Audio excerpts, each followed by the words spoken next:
పిల్లలు ఈరోజు భాషా భాగాల గురించి నేర్చుకుందాం. భాషా భాగాలు అంటే ఏంది? తెలుగు భాషలో ఉన్న పదాలను కొన్ని భాగాలుగా విభజించారు. ఆ విభజించిన భాగాలను ఏమంటాము? భాషా భాగాలు అంటాం. ఈ భాషా భాగాలు ఎన్నో తెలుసా మీకు? ఏంటి?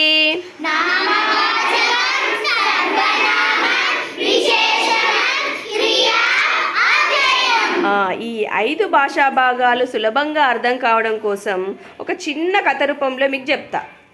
ఓకేనా? ఎందుకంటే మీకు కథలంటే ఇష్టం కదా, సులభంగా వస్తాయి, మీకు గుర్తుంటాయి. ఒకరోజు ఈ 5 భాషా భాగాలు, 5 భాషా భాగాలు ఏమేమిటి?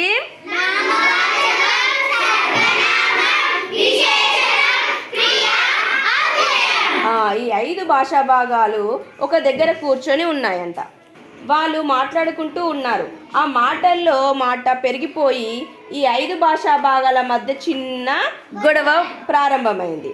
అప్పుడు అవి అనుకుంటాయి ఏమని అంటే, సరే ఎవరి గురించి వాళ్ళని చెప్పుకుందాం, ఎవరు గొప్ప అనేది తెలుస్తుంది అని అనుకుంటాయి. అయితే అప్పుడు మొదటగా నామవాచకం తన గొప్పదనాన్ని గురించి ఎవరు చెప్తున్నారు?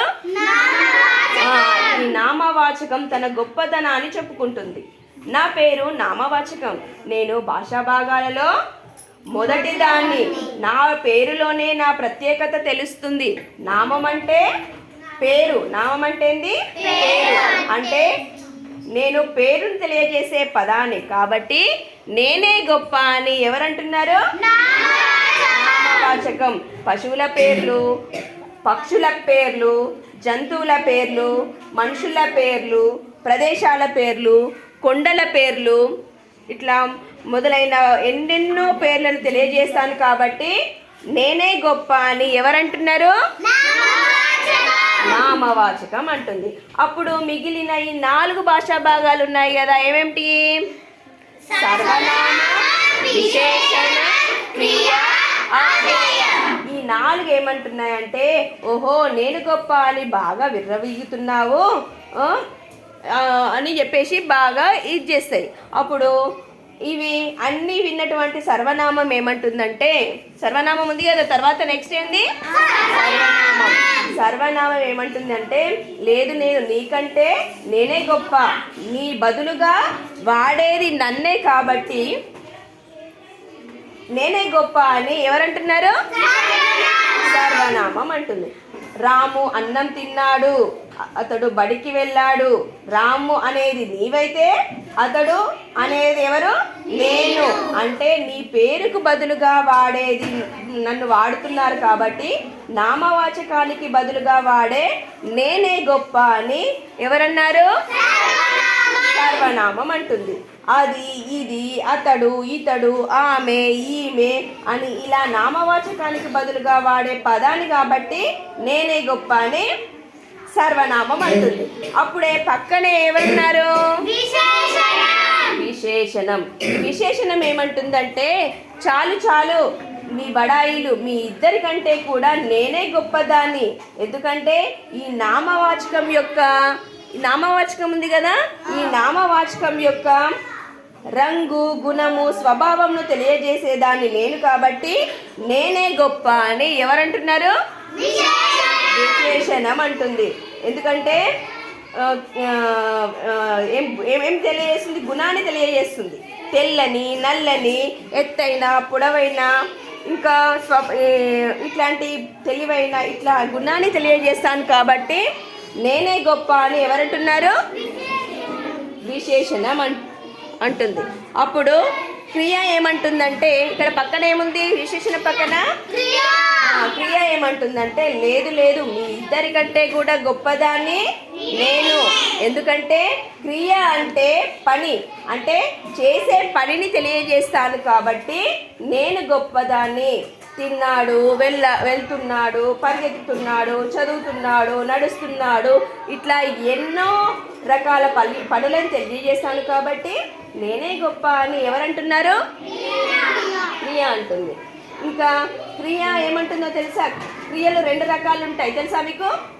సమాపక క్రియ, అసమాపక క్రియ అని 2 రకాలు ఉంటాయి కాబట్టి నేనే గొప్ప అని ఎవరంటారు? క్రియ అంటుంది. అప్పుడు పక్కన ఎవరున్నారు? అవ్యయం ఉంది. ఈ పక్కనే ఉన్నటువంటి అవ్యయం ఏమంటుందంటే, ఓహోహో చాలు చాలు మీ బడాయిలు, చాలా గొప్పలు చెప్పుకుంటున్నారు మీరు. నేను చిన్నదాని చివరికి, చిన్నగా ఉంది కదా చిటికెన వేలు, చిన్నదాని చివరికి ఉన్నదాని అని చెప్పి చిన్న చూపుతో చూడకండి. మీ నలుగురి కంటే గొప్పదాన్ని నేనే. ఎందుకంటే లింగ వచన విభక్తులతో ప్రమేయం లేనటువంటి దాన్ని, మార్పు చెందినటువంటి దాన్ని కాబట్టి నేనే గొప్ప అని ఎవరన్నారు? అవ్యయం అంటుంది. అయ్యో, ఆహా, ఓహో, అమ్మో, అలాగా, ఇలాగా, అక్కడ, ఇక్కడ, భలే, అయ్యారే అంటూ రకరకాలుగా వాడతారు కాబట్టి అందరికంటే కూడా గొప్పదాన్ని నేను అని చెప్పేసి ఈ అవ్యయం అంటుంది. అప్పుడు నేను గొప్ప అంటూ ఈ 5 భాషా భాగాలు ఒకదానికొకటి పోట్లాడుకుంటున్నాయంట. అప్పుడే అక్కడికి గురువుగారు వస్తారు. గురువు అంటే ఎవరు? అజ్ఞానం అనే అంధకారాన్ని తొలగించేవాడే గురువు. అవునా? అజ్ఞానం అనే అంధకారాన్ని తొలగించేవాడే గురువు కదా. ఆ గురువు ఇక్కడ వీళ్ళ మధ్యలో జరుగుతున్న గొడవను చూస్తాడు. చూసి వీళ్ళ అజ్ఞానాన్ని తొలగించాలని వీళ్ళ దగ్గరకు వస్తాడు. విషయం తెలుసుకొని మీలో ఎవరు ఎక్కువ కాదు, ఎవరు తక్కువ కాదు. ఒక చేతికి 5 వేలు ఎంత ముఖ్యమో ఒక భాషకు భాషా భాగాలు కూడా అంతే ముఖ్యం. అంటే ఈ చేతి 5 వేలు కలిస్తేనే కదా ఒక వస్తువు పట్టుకోగలుగుతాం. ఒక అన్నం ముద్ద నోట్లోకి వెళ్ళగలుగుతుంది అంటే ఒక చేతికి 5 వేలు ఎంత ముఖ్యమో ఒక భాషకు భాషా భాగాలు కూడా అంతే ముఖ్యం. ఎవరి గొప్ప వారిదే, ఎవరు తక్కువ కాదు, ఎవరు ఎక్కువ కాదు అని చెప్పేసి ఆ గురువు గారు వారికి చెప్పడం జరుగుతుంది.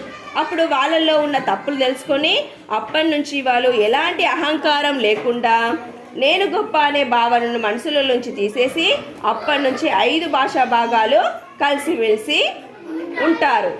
విన్నారు కదా పిల్లలు? 5 భాషా భాగాల గురించి విన్నారా? అంటే పేరును తెలియజేసేదేంటి? నామవాచకం. నామవాచకానికి బదులుగా వాడేదేంటి? నామవాచకం యొక్క గుణాన్ని తెలియజేసేదేంటి? పనిని తెలియజేసేదేంటి? లింగ వచన విభక్తులతో సంబంధం మార్పు చెందినటువంటిది అవ్యయం. ఇవి 5 భాషా భాగాలు. అర్థమైంది కదా?